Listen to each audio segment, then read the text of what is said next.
வணக்கம் நண்பர்களே. நம்ம பார்க்க போகிற கதையோட பெயர் அஞ்சனாவின் ஆவி. கதைக்குள்ளே போகலாம்.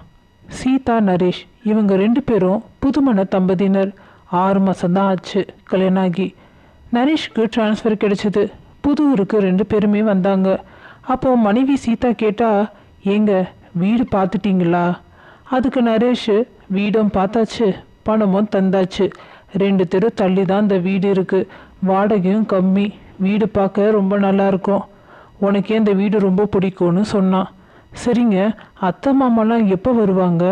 அவங்க அடுத்த மாதம் வந்து ஒரு 10 நாளைக்கு தங்கிட்டு போகிறேன்னு சொல்லியிருக்காங்க அப்படின்னு தன் மனைவி கிட்ட சொல்லிட்டு 2 பேருமே பேச்சு வாக்கில் அவங்க வாழ போகிற அந்த வீட்டுக்கு வந்து சேர்ந்தாங்க. சீதா அந்த அழகான வீட்டை பார்த்து ஆச்சரியப்பட்டா. எங்க வீடு ரொம்ப அழகாக இருக்குங்க, ஆனால் நம்ம 2 பேருக்கு இவ்வளோ பெரிய வீடு எதுக்குங்க?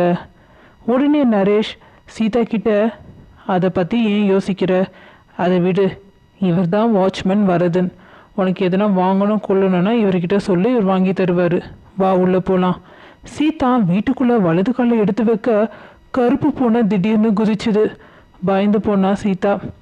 சீதா வீட்டை சுற்றி பார்க்க போனா. அப்போ தான் தெரிஞ்சுது ஒரு அறை பூட்டப்பட்டிருக்குதுன்றது. என்னது இது, இந்த கதவு மட்டும் பூட்டி கிடக்குது. உடனே தன் கணவன் நரேஷை கூப்பிட்டா.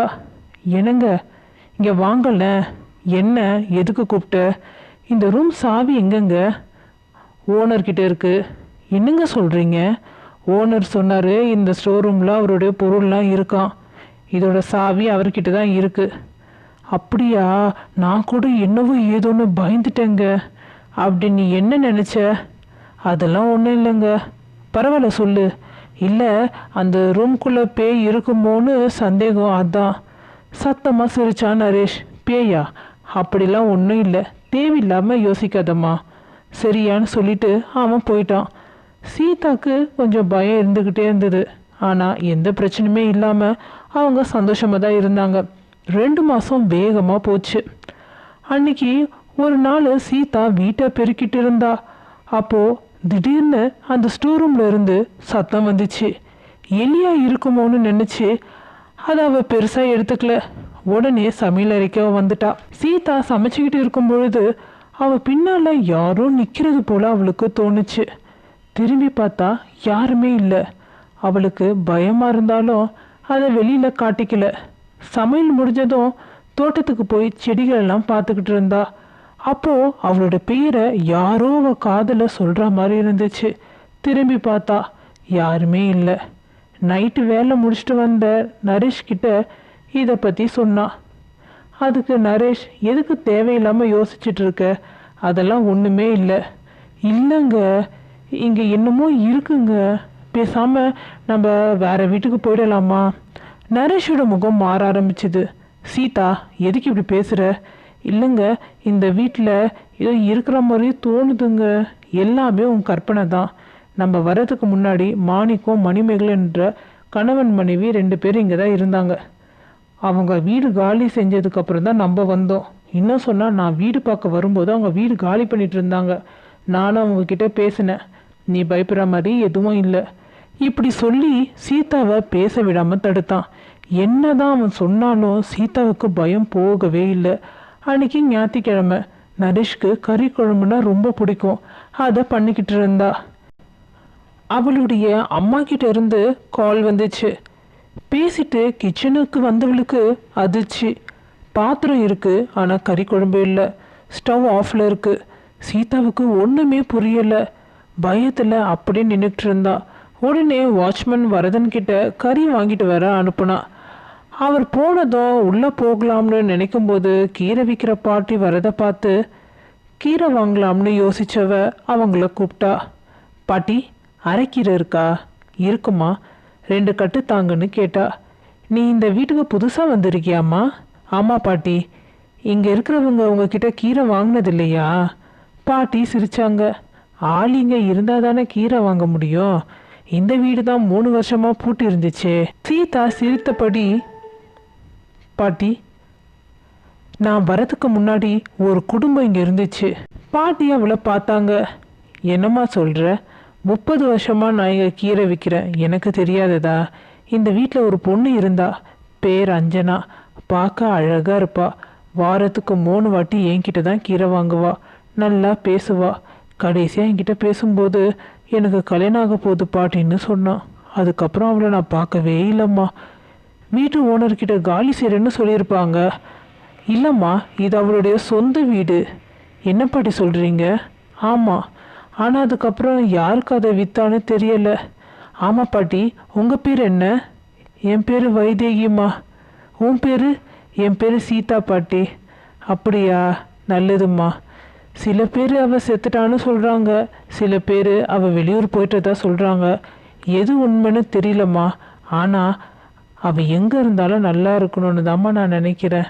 நான் வரேன் தாயின்னு சொல்லிட்டு அங்கே இருந்து அந்த கீரைக்கார பாட்டி புறப்பட்டாங்க. குழம்பி போன சீதா யோசிக்க ஆரம்பிச்சா. நரேஷ் நம்மக்கிட்ட ஏன் இதுக்கு முன்னாடி இருந்தவங்க கிட்ட பேசுனேன்னு ஏன் சொன்னார்? ஒருவேளை நான் பயப்படக்கூடாதுன்னு சொன்னாரா, இல்லை எதனா மறைக்கிறாரா? ஆழ்ந்த யோசனையிலே இருந்தா. நரேஷ் வீட்டுக்கு வரும்போது சீதா சிரித்த முகத்துடன் வரவேற்றா. ஏன் இவ்வளவு லேட்டு? வேலை அதிகமாக இருந்துச்சுமா. உங்களுக்கு பிடிச்ச கறி குழம்பு பண்ணியிருக்கேன். அவன் சாப்பிட ஆரம்பித்தான். என்னங்க சொல்லு. 2 மாதத்தில் அத்தைக்கும் மாமாவுக்கும் 60வது கல்யாண நாள் வருது. அட ஆமாம்ல, கிராண்டாக பண்ணிடலாம். இல்லைங்க, அது என்ன சொல்லு. அந்த கல்யாணத்துக்கு இந்த வீட்டு ஹவுஸ் ஓனரையும் கூப்பிடலாமா? நரேஷ்க்கு திடீர்னு புறக்கேறிச்சு. அவர் எதுக்கு கூப்பிடணும்? இல்லைங்க, அது சீதா, அவர் தொலைவில் இருக்கார். அவரால் வர முடியாது. வயசானவர். அவருக்கு நம்ம கஷ்டம் தரக்கூடாது, புரியுதான்னு சொல்லிட்டு தன் அறைக்கு வேகமாக போனான். நரேஷ் சொன்னது அவளுக்கு சந்தேகத்தை அதிகப்படுத்துச்சு. இரவு 2 பேருமே தூங்கிட்டாங்க. சீதாவை நடுராத்திரி யாரோ கூப்பிடுறது போல தோண தூக்கத்திலிருந்து எழுந்தா. திடீர்னு கரண்ட்டு போக பயந்து போனவ போர்வையை போத்திக்கிட்டு படுத்துட்டா. விடிஞ்சதும் அம்மா கிட்ட இதை பற்றி பேசணும்னு முடிவெடுத்தா. நரேஷ் காலையில் வேலைக்கு போனதும் ஸ்டோர் ரூம் கிட்ட வந்த சீதா அந்த கதவுக்கான சாவியை கண்டுபிடிக்கணும்னு நினச்சா. வீடு முழுக்க தேடி பார்த்தா. சாவி கிடைக்கல. அஞ்சனா எப்படி இருப்பா? அவளுக்கு என்ன நடந்துச்சுன்னு அவள் யோசிக்க ஆரம்பிச்சா. நரேஷ்கிட்ட அஞ்சனா பற்றி பேசி பார்ப்போம்னு நினச்சா. இரவு தாமதமாக வந்த நரேஷ்கிட்ட, ஏங்க நீங்கள் ஓனருக்கு ஃபோன் பண்ணுங்க, அந்த ஸ்டோர் ரூமில் எலி ரொம்ப அட்டகாசம் பண்ணுது, சத்தம் போடுது, அவரை என்னன்னு பார்க்க சொல்லுங்க. சீதா, இந்த வீடு கம்மி வாடகைக்கு கிடைச்சதே பெரிய விஷயம். ஏங்க நீங்கள் நல்லா தானங்க சம்பாதிக்கிறீங்க, வேறு வீடு பார்த்துக்கலாங்க. என்ன பேசுகிற நீ? எனக்கு இந்த வீடு ரொம்ப பிடிச்சிருக்கு. நான் ஓனர்கிட்ட பேசி பார்க்குறேன். ஏங்க நீங்கள் அவர்கிட்ட சாவியை கூட கேளுங்களேன், நம்மளே பார்ப்போமே. சீதா, உள்ளே இருக்கிறது அவர் பொருள், அதை மறந்துடாத. அவர் தான் வரணும். இதை பற்றி நம்ம அப்புறம் பேசலாம். என்னங்க? என்ன? என் தம்பி அகிலன் வரான், 1 வாரம் தங்கலாம்னு இருக்கான். தாராளமாக தங்கட்டும், இதில் என்ன இருக்குது? சரிங்க. மறுநாள் காலையிலேயே 10 மணிக்கு அகிலன் அக்காவை பார்க்க வீட்டுக்கு வந்துட்டான். அவனுக்கு பிடிச்ச சமையலை செய்ய ஆரம்பிச்சா சீதா. வீட்டை சுற்றி பார்த்த அகிலன் ஸ்டோர் ரூம் மூடி இருந்ததை பார்த்துட்டு சீதா கிட்ட கேட்டான். அக்கா, என்னக்கா ஸ்டோர் ரூம் கதவு மட்டும் பூட்டி இருக்கு, சாவி எங்க? அதை என்ன கேட்குற? அதோட சாவி ஓனர்கிட்ட இருக்குதுன்னு நடந்ததெல்லாம் சொன்னான். அகிலா, எனக்கு ஒரே பயமாக இருக்குடா. என்னக்கா ஆச்சு? இல்லைடா, இந்த வீட்டில் நம்மளை தவிர யாரோ இருக்கிற மாதிரி தோணுது. அக்கா, டோன்ட் வரி, நான்லாம் வந்துட்டேன்ல, இனிமேல் நீ எதுக்கு பயப்படுற அப்படின்னு சொன்னான். அன்னைக்கு ராத்திரி அகிலனுக்கு தூக்கமே வரலை. மணியை பார்த்தான், 1 ஆயிடுச்சு. சரி, டிவி பார்க்கலாம்னு கீழே வந்தான். அவன் பார்த்த காட்சி அவனுக்கு தூக்கி வாரி போட்டுச்சு. ஒரு பெண் சோஃபாவில் படுத்துக்கிட்டு இருந்தா, அதுவும் தலைவிரி கோலமா. அகிலன் கிட்ட போய் பார்த்தான். கால்கள் இல்லை. அவன் அதை பார்த்து பயந்துட்டான். அந்த பெண் உருவம் அவனை பார்த்து சிரிச்சதில் அவன் அங்கேயே மயங்கி விழுந்துட்டான். இதை பற்றி அக்கா கிட்ட எதுவுமே சொல்லலை. அகிலன் நல்லா வரைவான். அந்த பெண் முகத்தை வரையணும்னு அவன் நினச்சான். அதனால் வரைய ஆரம்பித்தான். அவனுடைய முகம் அவனுடைய கண்களில் பதிஞ்சிடுச்சு. அவன் வரைஞ்சிட்டு இருக்கும்போது திடீர்னு ஒரு கருப்பு பூனை அவனுடைய பக்கத்தில் இருந்துச்சு. அதை பார்த்தவன், இங்கே இரு, உனக்கு நான் பால் கொண்டு வரேன்னு சொல்லிட்டு போனான். திரும்பி வரும்போது பூனை இல்லை, ஆனால் அதிர்ச்சி இருந்தது.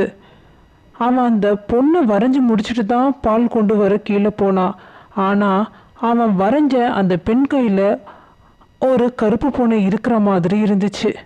என்னடா இது, கருப்பு பூனையை நான் வரையவே இல்லையே, இங்கே எந்த கருப்பு பூனையும் காணோம், இங்கே என்னதான் நடக்குது? ஒருவேளை அக்கா சொன்ன மாதிரி எதுனா இருக்குமோ? அக்காவை கூப்பிடுவோம். அக்கா, அக்கா, வரேன்டா. அவன் வரைஞ்சதை காட்டினான். யாருடா இந்த பொண்ணு, ரொம்ப அழகாக இருக்கா. நம்ம வீட்டில் தான்க்கா இருக்கா. சீதா சிரிச்சுக்கிட்டே, என்னடா கிண்டலா, உண்மையை தான்க்கா சொல்கிறேன், நேற்று ராத்திரி நடந்ததை சொன்னான். சீதாவுக்கு பயம் தலைக்கு ஏறிடுச்சு, மயக்கமாக வந்துடுச்சு. அக்கா, நான் இன்னும் சொல்லி முடிக்கவே இல்லை. என்னடா சொல்ல போகிற? நான் வரையும் போது கருப்பு பூனை பக்கத்தில் இருந்துச்சு, அதுக்கு தான் நான் பால் எடுத்துகிட்டு வர கீழே இறங்கினேன், அது உனக்கு தெரியும்ல. ஆமாம், இப்போது அந்த பூனையை காணோம். அந்த பூனை இந்த பொண்ணு கையில் இருக்கிற மாதிரி இருக்குது. நான் அந்த பூனையை வரையவே இல்லைக்கா. டே, எனக்கு ரொம்ப பயமாக இருக்குடா. நான் அப்பயே சந்தேகப்பட்டேன், ஆனால் உங்கள் மாமா தான் என்னென்னமோ சொல்லி என்னை சமாதானப்படுத்தினாரு. தம்பிக்கிட்ட அன்னைக்கு கீரைக்கரை பாட்டி சொன்னதையும் சொன்னா சீதா. அக்கா, கீரைக்கரை பாட்டிக்கிட்ட நான் வரைஞ்சதை காட்டலாம். ஒருவேளை அவங்க இதை அஞ்சனான்னு சொல்லிட்டாங்கன்னா புரியுதுடா. மாமா கிட்ட இப்போதைக்கு எதுவும் சொல்ல வேணாக்கா. சரி. அகிலன் நரேஷ் வந்ததும், மாமா ஃப்ரீயாக இருந்தீங்கன்னா அக்காவையும் என்னையும் வெளியில் கூட்டிகிட்டு போங்க, போர் அடிக்குது. சரிடா, அடுத்த வாரம் போகலாம். மாமா, அக்காவுக்கு பூனைனா ரொம்ப பிடிக்கும்னு உங்களுக்கு தெரியும்ல. ஆமாம், ஆனால் எனக்கு பூனை பிடிக்காதுன்னு உனக்கு தெரியும்ல. தெரியும் மாமா, ஆனால் அக்காவுக்கு நான் ஒரு குட்டி பூனை வாங்கி தந்திருக்கேன். அப்படியா? எங்கடா அந்த பூனை? ரூமில் தான் மாமா இருக்குது, வாங்க போய் பார்க்கலான்னு எல்லாரும் அந்த அறைக்கு போனாங்க. அறைக்கு வந்த நரேஷுக்கு முகம் வியத்தது. கருப்பு பூனை குட்டி படுக்கையில் இருந்தது. ஜிஞ்சர், எப்படி இதீங்க? என்ன மாமா ஜிஞ்சருன்றீங்க, என்ன சொல்கிறீங்க? அது என் ஃப்ரெண்டு கூட இதே மாதிரி ஒரு பூனை வச்சுருந்தா, அது பேர் தான் ஜிஞ்சரு. அது திடீர்னு காணாமல் போயிடுச்சா, அதனால தான் சொன்னேன். நல்லா இருக்குடா. சொன்னவன் வேகமாக தான் அறைக்கு நுழைஞ்சிட்டான். அக்கா, மாமா சொல்கிறத நீ நம்புறியா? இல்லைடா, எனக்கு என்னமோ மாமாக்கும் இந்த கருப்பு பூனைக்கும் ஏதோ ஒரு லிங்க் இருக்குமோன்னு சந்தேகமாக இருக்குக்கா. சீக்கிரமாகவே அதை கண்டுபிடிச்சிடலாம். சீதா குழப்பத்திலே தான் இருந்தா. நரேஷ் ராத்திரி சாப்பிடாம வெளியே போயிட்டான். என்னக்கா, மாமா ஏன் சாப்பிடல? தெரியலடா. மாமா மேலே எதுக்கோ ஒரு கண்ணு வச்சுக்கோ. ராத்திரி கரண்ட்டு கட்டானது. அகிலனுக்கு தூக்கம் கலைஞ்சி போச்சு. தான் வரைந்த அந்த பெண்ணின் உருவத்தை டார்ச் லைட்டில் பார்த்தான். யார் இவங்க? இவ்வளோ அழகாக இருக்காங்க. இவங்களுக்கு என்ன ஆச்சு? இவங்க ஆவிதான் இங்கே சுற்றுதா அப்படின்னு நினச்சிட்டு இருக்கும் போதே கரண்ட் வந்துச்சு. அப்போ தான் அறையில் பூனைக்குட்டி இல்லைன்னு தெரிஞ்சது. அந்த கருப்பு பூனைக்குட்டிக்கு இவன் ஷேடோன்னு பெயர் வச்சுருந்தான். ஆமாம், இந்த ஷேடோ எங்கே போயிருந்தான்? கதவு திறந்து வெளியே வந்தான். சிரிப்பு சத்தம் கீழே கேட்டுச்சு. அக்காவும் மாமாவும் மேலே தூங்குறாங்க, கீழே எப்படி சிரிப்பு சத்தம் அப்படின்னு பயந்துக்கிட்டே கீழே வந்து பார்த்தான். அப்போது சோஃபாவில் அந்த பெண்ணின் உருவம், அவன் ஏற்கனவே பார்த்த அந்த பெண்ணோட உருவம் அந்த குட்டி பூனையை கையில் வச்சுக்கிட்டு இருக்கிறத பார்த்து செல்ல போல நின்றுட்டான். அந்த பெண்ணின் உருவம் பூனைக்குட்டியுடன் ஸ்டோர் ரூம் நோக்கி காற்றுல மிதந்தது. அந்த உருவத்தை தொடர்ந்து பயத்திலே பின்தொடர்ந்தான். கதவு வெளியில் பூனைக்குட்டியை வச்சுட்டு கதவுக்குள்ளே அப்படியே மறைஞ்சு போச்சு அந்த உருவம். மறுநாள் காய்ச்சலில் படுத்தான் அகிலன். சீதா அவனுடைய பக்கத்தில் இருந்தா. என்னடா ஆச்சு? நேற்று ராத்திரி கூட நல்லா தானே இருந்த. அக்கா, ஸ்டோர் ரூமை பார்க்கணும்க்கா. என்னடா திடீர்னு இப்படி சொல்கிற? இல்லைக்கா, அந்த ரூமில் ஒரு பொண்ணோட ஆவி இருக்குக்கா. இவங்க பேசிக்கிட்டு இருக்கும் போதே நரேஷ் உள்ளே வர இருவரும் அமைதியாயிட்டாங்க. சீதா, நான் வேலை விஷயமா கொஞ்சம் வெளியே போகிறதா இருக்குது, வரதுக்கு 4 நாள் ஆகும். நீயும் தம்பியும் உங்கள் வீட்டுக்கு போயிடுங்களேன், நான் வந்ததும் உன்னை கூட்டிகிட்டு வரேன். மாமா, நானும் அக்காவும் இங்கேயே இருக்கோம். எனக்கு உடம்பு சரியானதும் நான் வெளியே கூட்டிகிட்டு போகிறேன் அக்காவை. நீங்கள் போயிட்டு வாங்க மாமா. அது இல்லைடா, உங்கள் அக்கா சும்மானாலே பயப்படுவா. நானும் இல்லைனா அதுக்கு தான் சொல்கிறேன். நான் இருக்கும்போது அக்காவுக்கு எந்த பயமும் வராது மாமா. நீங்கள் போயிட்டு வாங்க. நரேஷும் கிளம்பிட்டான். அக்கா, இதுதான் சரியான நேரம், கண்டுபிடிப்போம். மறுநாள் சீதா அந்த ஸ்டோர் ரூம் முன்னாடி போய் நின்னா. திடீர்னு அவ தோல் மேல கைப்பட்டது போல பயந்து திரும்பினா. ஆனால் அங்கே யாருமே இல்லை. டேய் அகிலா, என்னக்கா? எப்படிடா? எனக்கு பயமா இருக்கு இந்த கதவை திறக்கிறதுக்கு. கதவை உடைச்சிடலாம், அது தப்புடா. அப்போதான் கீரைக்கார பாட்டியோட சத்தம் கேட்க 2 பேருமே வேகமாக கீழே இறங்கி வந்தாங்க. அவங்கள பார்த்த கீரைக்கார பாட்டி வைதேகி, என்ன கீரை வேணும்? அம்மா, கீரையை அப்புறம் வாங்கிக்கிறேன். இந்த படத்தில் இருக்கிறது யாருன்னு கொஞ்சம் பார்த்து சொல்லுங்க, உங்களுக்கு தெரியுதான்னு. அந்த பாட்டி சிரித்த முகத்துடன், அட இது அஞ்சனா, அவ கையில் இருக்கிறது அவ வளர்த்த பூனைக்குட்டி ஜிஞ்சரு. இருவரும் அதிர்ச்சி அடைந்தனர். ஆமாம், இவ்வளவு அழகாக யாருமா வரைஞ்சது? சீதா உடனே தன் தம்பியை காட்டி, இவன் என் தம்பி அகிலன், இவன் தான் வரைஞ்சான். ரொம்ப நல்லா வரைஞ்சிருக்கப்பா. அம்மா, அஞ்சனா பற்றி வேறு எதுனா தெரியுமா உங்களுக்கு? ஆமாம், நீங்கள் எதுக்கு அவளை பற்றி கேட்குறீங்க? சீதா நடந்ததை சொல்ல பாட்டிக்கு கொஞ்சம் அதிர்ச்சியாக இருந்தது. நீங்கள் சொல்கிறத பார்த்தா அந்த புள்ள செத்துடுச்சுன்னு நான் நினைக்கிறேன். தங்கமான பொண்ணு, என் பேத்தி கூட நல்லா பேசுவா. எனக்கு உடம்பு முடியலனா என் பேத்தி தான் கீரை விற்பா. அஞ்சனாவுக்கு கல்யாணம் ஆக போகுதுன்னு என் பேத்திக்கு தெரிஞ்சதை ரொம்ப சந்தோஷப்பட்டா. எங்கள் மேலே அஞ்சனாவுக்கு ரொம்ப நம்பிக்கை, பாசமும் கூட. என் பேத்தி வெண்மதியை வீடு க்ளீன் பண்ண கூப்பிடுவா. 2 பேரும் ஒன்றா கடைக்கு போவாங்க, சதா பேசிக்கிட்டே இருப்பாங்க. அவள் வெளியில் போனால் வீட்டு சாவியை எங்ககிட்ட கொடுத்துட்டு தான் போவா, வந்ததும் வாங்கிப்பா. உடனே அகிலன், பாட்டி, உங்கள் பேத்தியை பார்த்து நாங்கள் பேச முடியுமா? வாங்க, நான் அழைச்சிட்டு போகிறேன். பாட்டி தன் வீட்டுக்கு அழைச்சிட்டு போனாங்க. அகிலன் அவனுடைய பொண்ணுக்குட்டி ஷேடோவையும் தான் கூட அழைச்சிட்டு வந்திருந்தான். வெண்மதியை பார்த்தான். வெண்மதி அந்த பொண்ணுக்குட்டியை பார்த்ததும் அதை கொஞ்சம் ஆரம்பிச்சா. பாட்டி, யார் இவங்க? பாட்டி நடந்ததை சொல்ல அவளுக்கே கொஞ்சம் ஆச்சரியமாக தான் இருந்துச்சு. சரி, நீங்கள் போங்க பாட்டி, நான் பேசிக்கிறேன். சொல்லுங்க, உங்களுக்கு நான் என்ன சொல்லணும்? நீங்கள் என்கிட்டேருந்து என்ன தெரிஞ்சுக்கணும்? அப்போது சீதா பேசினா. அஞ்சனா யார்? நாங்கள் இருக்கிற வீட்டில் அவங்க ஏன் ஆவி சுற்றுதுன்னு எனக்கு தெரியல. வெண்மதி அழுதா. அஞ்சனா ஏதோ ஒரு இடத்துல நல்லா இருப்பாங்கன்னு நினச்சேன், அவங்க நாங்கள் இறந்துருப்பாங்கன்னு நான் நினைக்கவே இல்லைன்னு சொல்லி அழ ஆரம்பித்தா. அஞ்சனாக்கா ரொம்ப நல்லவங்க. அவங்கள வளர்த்தது அவங்க பாட்டி தான். இவங்களுக்கு வேலை கிடைச்ச 1 மாதத்துலேயே பாட்டியும் இறந்துட்டாங்க. அக்கா அப்போதான் என்கிட்ட ஒருத்தரை காதலிக்கிறதா சொன்னாங்க. அவங்களுடைய பிறந்த நாளைக்கு அவங்க லவ் பண்ணுறவர் ஒரு கருப்பு பூனைக்குட்டியை பரிசாக கொடுத்தாராம். என்கிட்ட கூட காட்டினாங்க. இதோ இந்த பூனைக்குட்டி மாதிரியே தான் இருக்கும். அப்படியா? ஆமாம். சரி, நீ அவங்க லவர் ஃபோட்டோ பார்த்துருக்கியா? ஒரு வாட்டி ஃபோனில் காட்டியிருக்காங்க. 3 வருஷம் ஆனதில் எனக்கு கொஞ்சம் குழப்பமாக இருக்குது. ஆனால் திருப்பி அந்த ஃபோட்டோவை பார்த்தா எனக்கு கவனம் வரும். அப்படியா? சரி, அவர் பேர் உனக்கு தெரியுமாம்மா? பேர் தெரியும், நரேஷ்னு சொன்னாங்க. அகிலன் உடனே தன் அக்காவை திரும்பி பார்த்தான். சீதா அப்படியே உறைந்து போனா. உடனே அகிலன் பேச ஆரம்பித்தான். வெண்மதி, நான் இப்போ ஒரு புகைப்படத்தை காட்டுறேன். அது அஞ்சனா காட்டினா அந்த நரேஷான்னு பார்த்து சொல்கிறீங்களா? கண்டிப்பாக சொல்கிறேன். உடனே அகிலன் தன் மாமாவான நரேஷோட புகைப்படத்தை காட்டினான். ஆமாம், இவரே தான். அஞ்சனாக்கா இவரை தான் காட்டினாங்க. 2 பேருக்குமே அதிர்ச்சி தான். அவளுக்கு நன்றி சொல்லிட்டு 2 பேருமே வீட்டுக்கு வந்தாங்க. சீதா அழுதுகிட்டே இருந்தா. எதுக்கிட்ட இவர் அஞ்சனா வீட்டுக்கு என்ன கூட்டிகிட்டு வந்திருக்காரு? அஞ்சனாவுக்கு என்ன ஆச்சுன்னு கூட தெரியலையேடா. எப்படி அஞ்சனா இறந்தா? எனக்கு எதுவுமே புரியல, தலை வலிக்குதுடா. அக்கா, ஸ்டோர் ரூம் கதவை உடச்சி பார்த்துடலாம். அகிலன் கதவை உடைக்க முயற்சி செய்யும் பொழுது அவனுக்கு மயக்கம் வந்துச்சு. அவன் பக்கத்தில் யாரோ நிற்கிறது போல கூட இருந்தது. ஆனால் யாருமே இல்லை, அக்காவை தவிர. எவ்வளவோ கதவை உடைக்க முயற்சி பண்ணியும் அவனால் முடியல. அப்போது திடீர்னு கதவு தானாக திறந்தது. 2 பேருமே பயந்துட்டாங்க.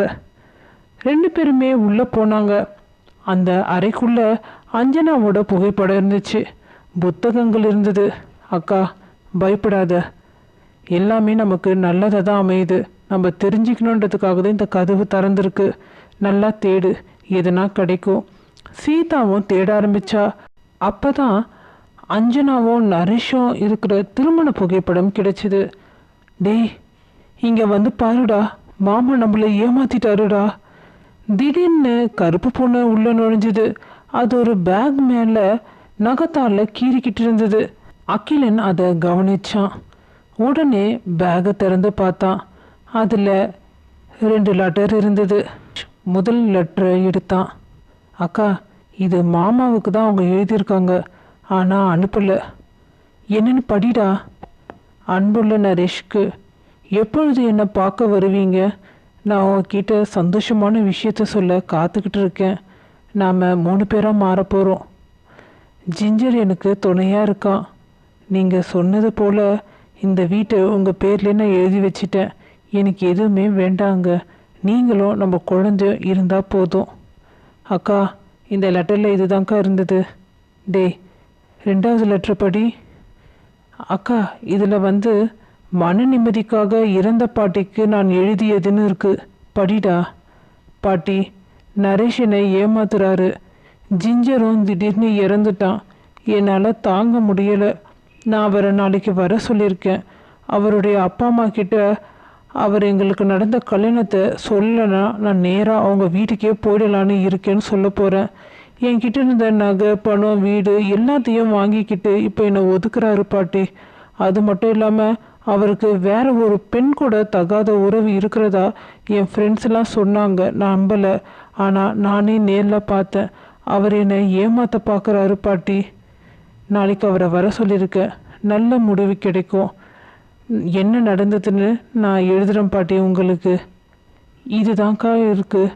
ஆனால் அதுக்கப்புறம் அவங்க எழுதலை. அப்படின்னா மாமா தான் அவங்கள. உடனே சீதா, அவர் என்ன பண்ணார்னு அவர் வாயாலே வர வைக்கணும்டா. எப்படிக்கா? யோசிப்போம். 4 நாட்கள் கழித்து நரேஷ் வீட்டுக்கு வந்தான். சீதாவும் அகிலனும் எப்பொழுதும் போல கலகலன்னு பேசினாங்க. இரவு 2 மணிக்கு நரேஷ் மெல்ல கதவை திறந்து வெளியே போக அவன் முன்னாடி ஒரு கருப்புருவம் நிற்கிறத பார்த்து பயந்து உள்ள வந்தான். உள்ள வந்தவன் இன்னும் பயந்தான். சீதா தலைவிரி கோலமாக இருப்பதை பார்த்தான்.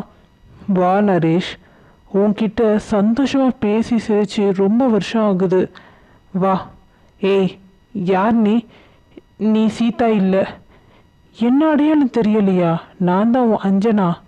இல்லை, அவள் செத்துட்டா. என்ன இப்படி சொல்லிட்ட? ஜிஞ்சர் கூட நம்ம கூட தான் இருக்கான். அவன் ஜிஞ்சர் இல்லை, அது பேர் ஷேடோ. எதுக்குடா ஜிஞ்சரை கொன்ன? பதில் சொல்லுடா. நரேஷ் பயத்தில் உறைஞ்சு போயிட்டான். இதை வெளியில் கேட்டுக்கிட்டு இருந்த அங்கே அகிலன், அக்கா நல்லா நடிக்கிறா, சரி நம்ம ரூமுக்கு போகலான்னு இருந்தவனுக்கு அதிர்ச்சி. ஸ்டோர் ரூம் கிட்ட அக்கா சீதா மயங்கி விழுந்திருந்தா. அப்போ இங்கே அக்கானா அப்போ உள்ளே இருக்கிறது அப்படின்னு அவனுக்கு பேச்சே வரலை. வீட்டில் இருந்த பொருட்கள்லாம் தானாகவே கீழே விழுந்து உடைய ஆரம்பிச்சது. சொல்லுடா, எதுக்குடா என்னை சாகடிச்ச? வெளியே ஓடி வந்தவன் அகிலனையும் சீதாவையும் பார்த்தான். சீதா வெளியே இருக்கானா அப்போ உள்ள? அஞ்சனாடா, உண்மையை சொல்லு.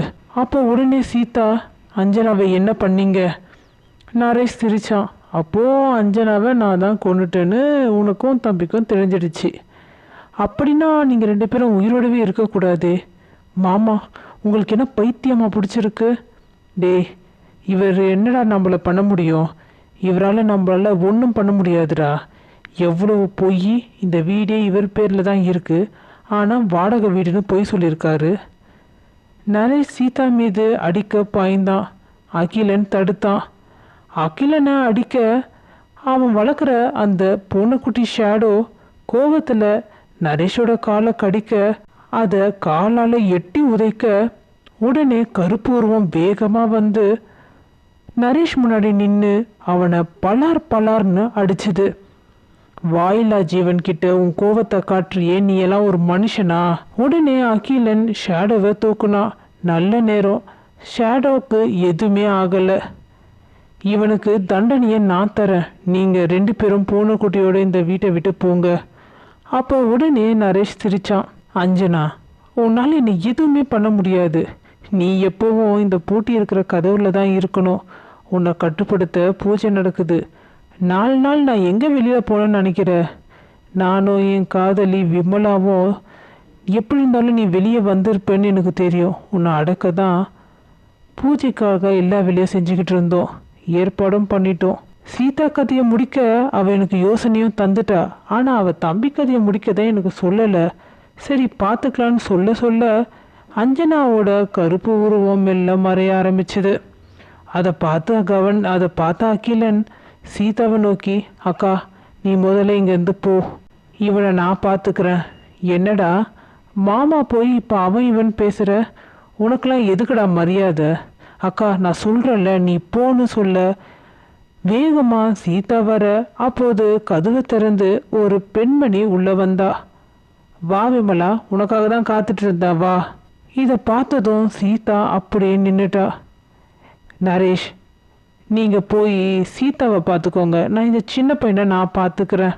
அப்போது திடீர்னு சிரிக்க சத்தம் கேட்க எல்லாரும் திரும்பி பார்த்தாங்க. அங்கே கீரைக்கார பாட்டியோட பேத்தி வெண்மதி நின்றுட்டு இருந்தா. நான் தான் அஞ்சனா, என்னை யாராலையும் கட்டுப்படுத்த முடியாது, எந்த சக்தியாலையும் முடியாது. செத்து போய் நீ அடங்கலையான்னு விமலா கேட்க, உங்கள் 2 பேரையும் அழிக்காம நான் எப்படி அடங்குவேன்? என்னை துடிக்க சாகடிச்ச உங்களை எப்படி விடுவேன்? நான் எங்கே உன்னை சாகடித்தேன்? நரேஷ் தான் உன்னை தலையில் கட்டையால் அடித்து சாகடித்தான். உன் பிறந்த நாள் கேக்கில் விஷத்தை கலக்க சொல்லி இவங்கிட்ட கொடுத்தேன். இவன் அதில் கலக்கும்போது நீ வளர்த்த பூனை பார்த்துடுச்சு. கேக்கு வெட்டும்போது உன்னை சாப்பிட விடாமல் அது சாப்பிட்டு உன்னை காப்பாற்றிட்டு அது போய் சேர்ந்துடுச்சு. நீயும் அதுக்கப்புறம் இந்த கேக்கை சாப்பிடவே இல்லை. ஆமாம், எனக்கு ஒரு சந்தேகம். பூஜை நடந்துட்டுருக்கு, உன்னால் எப்படி இங்கே வர முடிஞ்சுது? சிரித்த வெண்மதி, என்னால் மட்டும் இல்லை, போலீஸாலேயும் வர முடியும். போலீஸ் உள்ளே வர விமலாவும் நரேஷும் ஓட பார்க்க அவங்கள பிடிச்சாங்க. சார், அவங்க சொன்னது எல்லாமே என்னோடய ஃபோனில் ரெக்கார்ட் பண்ணி வச்சுருக்கேன், இந்தாங்க. போலீஸ் இன்ஸ்பெக்டர் பிரம்மா நரேஷை கேட்டார். எதுக்குடா அஞ்சனாவை கொன்ன? சொல்லுடா. நான் அவளுடைய சொத்துக்காக தான் கல்யாணம் பண்ணிக்கிட்டேன், அதுவும் யாருக்கும் தெரியாமல். எல்லா சொத்தையும் என் பேரில் மாற்றிட்டா. சும்மா உங்கள் வீட்டில் நம்ம கல்யாணத்தை பற்றி பேசு, இல்லைன்னா நான் உங்கள் வீட்டுக்கு போயிடுவேன் அப்படின்னு மிரட்டிக்கிட்டே இருந்தா. அது மட்டும் இல்லாமல் நானும் விமலாவும் தகாத உறவில் இருக்கிறத அவள் கண்டுபிடிச்சிட்டா. நீ என் கூட சேர்ந்து திருந்தி வாழலைன்னா நான் போலீஸ்கிட்ட போய் கம்ப்ளைண்ட் பண்ணுவேன்னு சொன்னான். அது மட்டும் இல்லை, நீ வாங்கிக்கிட்டு வந்த கேக்கை ஜிஞ்சர் சாப்பிட்டு தான் செத்து போச்சு. அதையும் நான் கவனித்தேன். உன் மேலே எனக்கு அப்பயே சந்தேகம் வந்துடுச்சுன்னா, இதுக்கு மேலே இவ்வளோ உயிரோட வச்ச ஆபத்துன்னு தான் அன்னைக்கு அவளை நான் சாவடித்தேன். சரி, அவளோட பாடி எங்கே? அதை இந்த வீட்டு தோட்டத்திலே புதைச்சி வச்சுருக்கேன். போலீஸ் அவனை எடுத்துகிட்டு போனாங்க. வெண்மதி, ரொம்ப தேங்க்ஸ். சீதா ஆச்சரியமாக பார்த்தா. என்னக்கா புரியலையா? நான் தான் நேற்று ராத்திரி வெண்மதி கிட்ட, நாளைக்கு இங்கே ஒரு ட்ராமா நடக்கும், எப்படியோ மாமா வாயால் உண்மை வரும், நீ அதை ரெக்கார்ட் பண்ணுன்னு நான் அதே வைக்கிட்ட சொன்னேன். அதனால தான் இவ வந்தா. ஆமாக்கா, நானும் பார்த்தேன். கடைசியில் நான் மட்டும் வரலைன்னா அவங்க 2 பேர் வாயிலேருந்து உண்மை வராது தெரிஞ்சிடுச்சு. அதனால தான் என் உடம்புல அஞ்சனாக்கா ஆவி இருக்கிற மாதிரி பேசி நடித்தேன். பணத்துக்காகத்தையும் தகாத உறவுக்காகவும் 2 உயிரை அழிச்சிட்டான். இனி அஞ்சனாக்கோட ஆவி கொஞ்சம் நிம்மதியாக இருக்கும்னு நினைக்கிறேன். மறுநாள் வெண்மதி வீட்டுக்கு 2 பேருமே போனாங்க. நீ மட்டும் இல்லைனா அவன் தப்பிச்சிருப்பான், நாங்கள் 2 பேரும் இப்போ உயிரோடையே இருந்திருக்க மாட்டோம். அக்கா, அகிலன் என்கிட்ட பேசினார். நாளைக்கு நானும் அக்காவும் ஒரு பிளான் போட்டிருக்கோம். கண்டிப்பாக மாமா வாயிலேருந்து உண்மை வந்துடும்.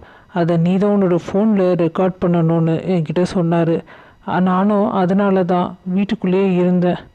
ஆனால் உண்மையிலே அஞ்சனாக்காவோட ஆவி வரும்னு நான் நினச்சி கூட பார்க்கல. அதுக்கப்புறம் பார்த்தேன், இவ்வளோ நேரம் நம்ம மறைஞ்சு இருந்தால் இது சரிப்பட்டு வராதுன்னு தான் என் உடம்புல அஞ்சனாக்கோட ஆவி வந்தது மாதிரி நான் நடித்தேன். எப்படியோ எல்லாமே நல்லபடியாக முடிஞ்சதில்லக்கா, அதுவே எனக்கு ரொம்ப சந்தோஷமாக இருக்குது. சீதா வெண்மதிக்கிட்ட வந்து, நீ எங்கள் வீட்டுக்கு வரணும் வெண்மதி. கண்டிப்பாக வரேங்க்கா. நீ சும்மாலாம் வரக்கூடாது, என் தம்பி அகிலனுக்கு மனைவியாக வரணும். வெண்மதி அகிலனை பார்த்தா.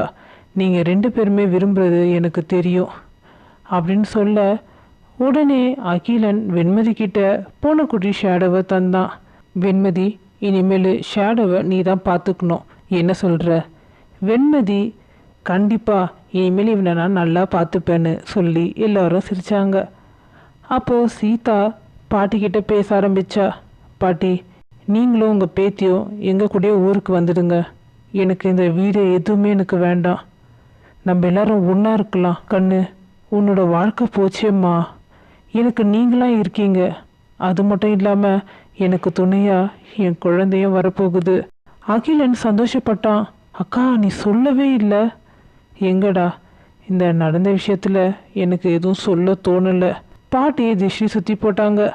4 பேருமே அந்த ஊரை விட்டு புறப்பட அவர்கள் செல்வதை பார்த்து கொண்டு இருந்த அஞ்சனாவின் ஆவி மெல்ல மெல்ல காற்றில் கரைந்தது. இதோட இந்த கதை முடிஞ்சிடுச்சு. உங்களுக்கு என்னுடைய கதை பிடிச்சிருந்தா மறக்காமல் லைக் பண்ணுங்கள், ஷேர் பண்ணுங்கள், சப்ஸ்கிரைப் பண்ணுங்கள். அடுத்த கதையில் சந்திக்கலாம். பாய்.